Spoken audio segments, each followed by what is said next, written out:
Der religiöse Führer des Iran, Ali Khamenei, ist bei einem gemeinsamen Luftangriff Israels und der Vereinigten Staaten von Amerika getötet worden. Khamenei war 86 Jahre alt. Die iranischen Staatsmedien bestätigten seinen Tod am frühen Sonntagmorgen. Diese Erklärung folgte auf die Ankündigung von US-Präsident Donald Trump, der am Samstag mitgeteilt hatte, Khamenei sei bei einem gemeinsamen US-israelischen Luftangriff auf sein Anwesen getötet worden. Die halbamtliche iranische Nachrichtenagentur Tasnim verbreitete die Meldung, dem iranischen Volk wird bekannt gegeben, dass der Führer der Islamischen Revolution, der Vormund der Muslime, Großayatollah Imam Seyyed Ali Khamenei, am Samstagmorgen, dem 28. Februar, bei einem gemeinsamen Angriff Amerikas und des zionistischen Regimes den Märtyrertod erlitten hat. Die iranischen Staatsmedien berichteten zudem, dass auch Khameneis Tochter, sein Schwiegersohn und sein Enkel bei dem Angriff getötet wurden. Trump hatte zuvor erklärt, Khamenei und andere iranische Funktionäre seien der US-Geheimdienstaufklärung und hochentwickelten Überwachungssystemen nicht entkommen. Khamenei hatte 1989 nach dem Tod des Führers der Islamischen Revolution, Ruhollah Khomeini, die Führung des Iran übernommen. Während Khomeini die ideologische Kraft hinter der Revolution war, die der Herrschaft der Pahlavi-Monarchie ein Ende setzte, war es Khamenei, der den militärischen und paramilitärischen Apparat formte, der sowohl die Verteidigung des Iran gegen seine Feinde sicherstellte, als auch seinen Einfluss weit über die Landesgrenzen hinaus ausdehnte. Vor seiner Ernennung zum religiösen Führer hatte er in den 1980er Jahren als Präsident den Iran im blutigen Krieg gegen den Irak geführt. Analysten sagen, dass dieser zermürbende Konflikt, verbunden mit dem Gefühl der Isolation unter vielen Iranern angesichts der Unterstützung westlicher Staaten für den irakischen Führer Saddam Hussein, Khameneis generelles Misstrauen gegenüber dem Westen und insbesondere gegenüber den USA vertieft habe. Dieses Empfinden bildete die Grundlage seiner jahrzehntelangen Herrschaft und verfestigte die Vorstellung, dass der Iran sich in einem dauerhaften Verteidigungszustand gegenüber äußeren und inneren Bedrohungen befinden müsse. Wali Nasr, Autor des Buches Iran's Grand Strategy, A Political History und Iran-Experte, sagte, die Menschen betrachten den Iran als eine Theokratie, weil Khamenei einen Turban trägt und die Sprache des Staates die Sprache der Religion ist. Aber in Wirklichkeit war er ein aus dem Krieg hervorgegangener Präsident der Kriegszeit, der von der Annahme ausging, dass der Iran verwundbar ist und Sicherheit benötigt. Er war der Auffassung, dass die USA dem Iran feindlich gesinnt sind, dass die Revolution, die Islamische Republik und der Nationalismus nicht voneinander zu trennen sind und daher geschützt werden müssen.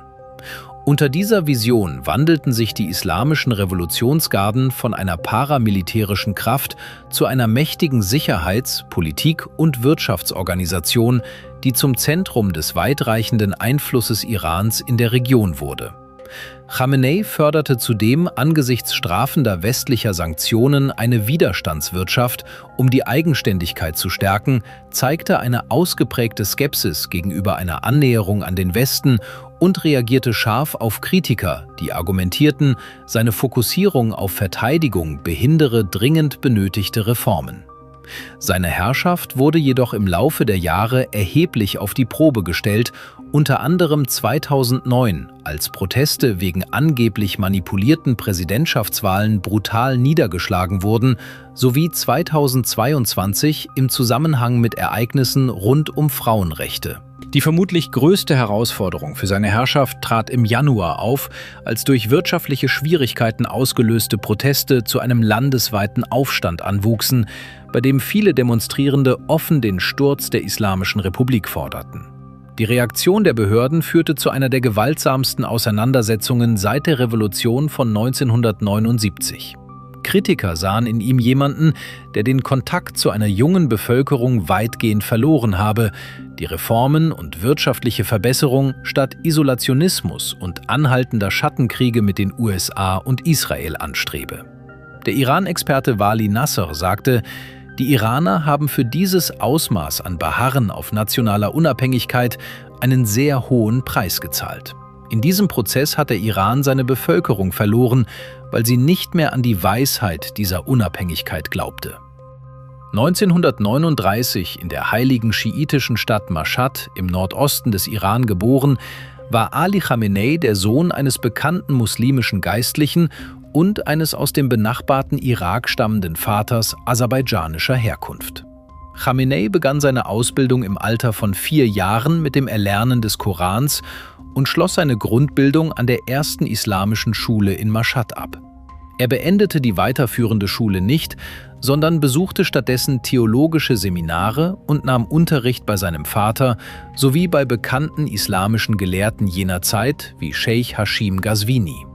In den folgenden Jahren setzte er seine Studien in den prestigeträchtigeren schiitischen Hochschulzentren in Nadschaf und Qom fort.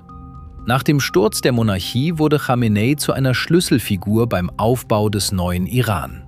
1980 war er kurzzeitig Verteidigungsminister und diente später nach Ausbruch des Iran-Irak-Krieges als Aufseher der islamischen Revolutionsgarden.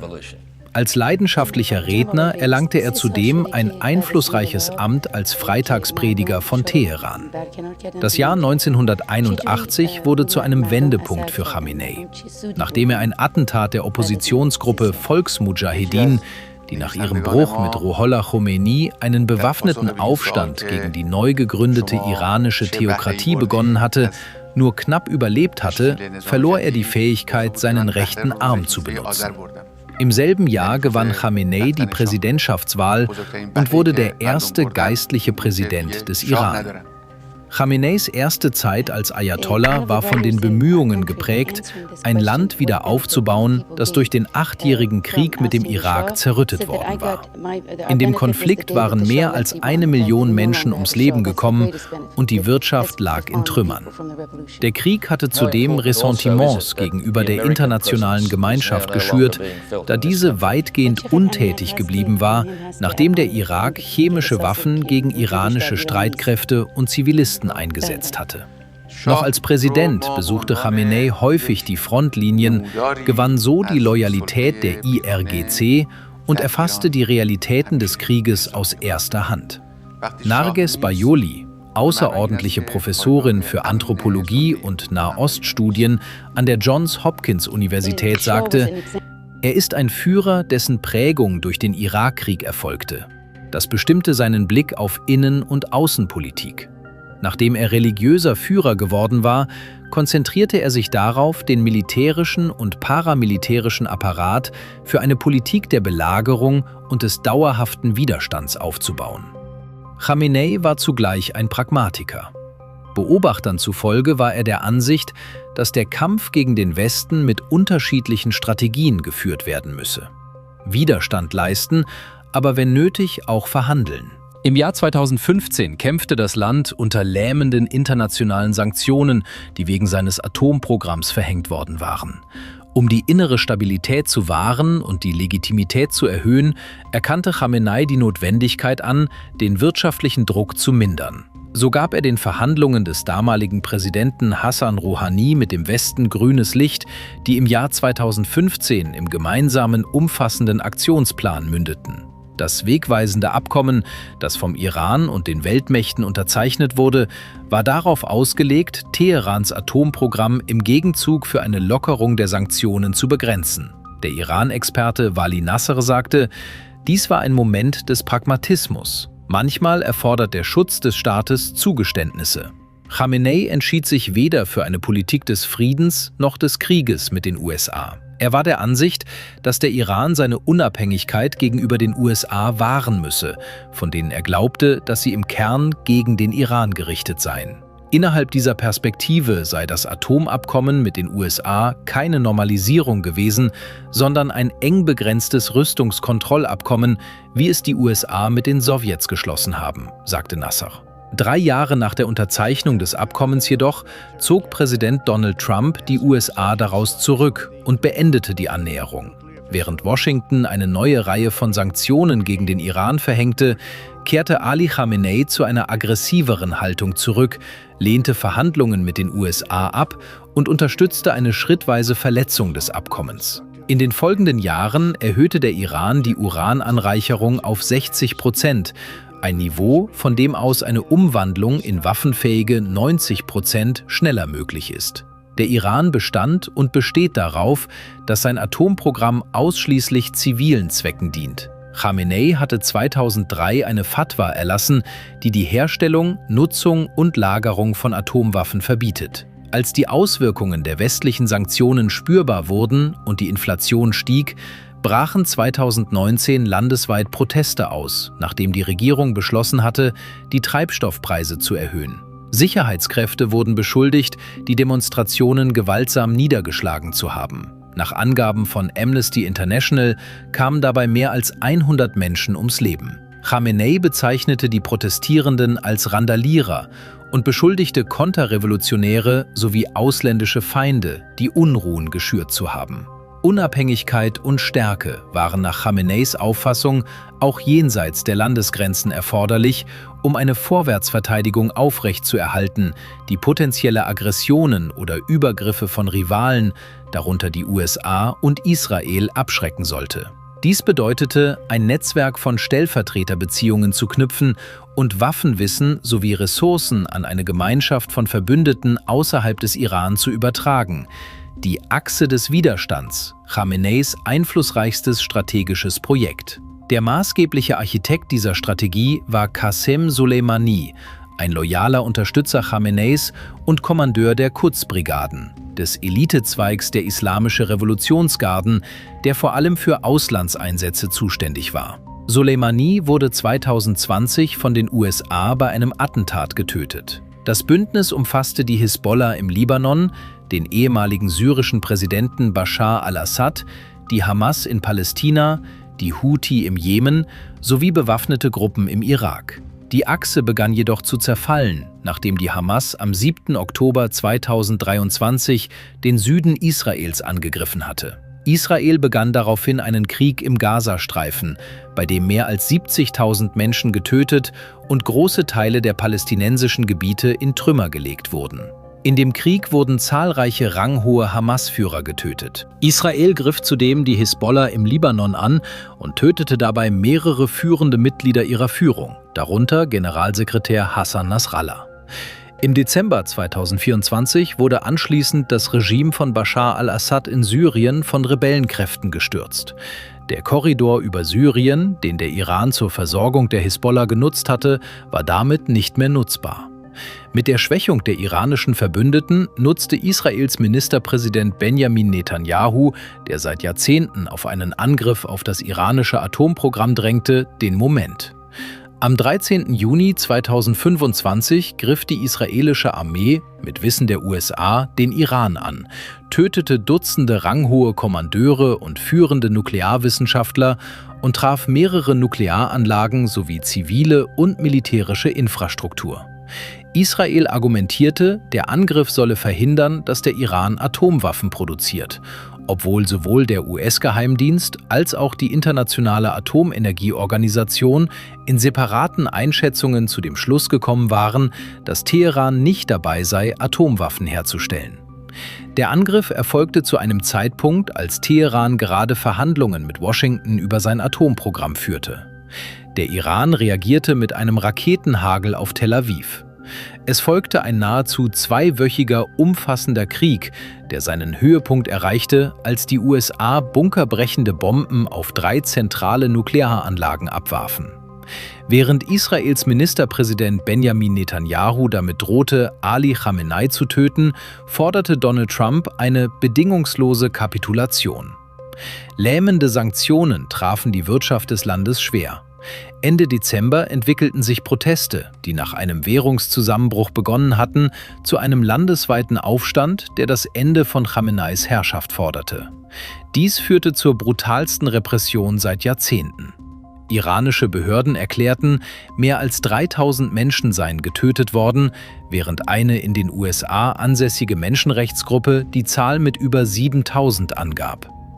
Am 28. Februar kündigte Trump an, die USA hätten eine große Gefechtsoperation im Iran begonnen.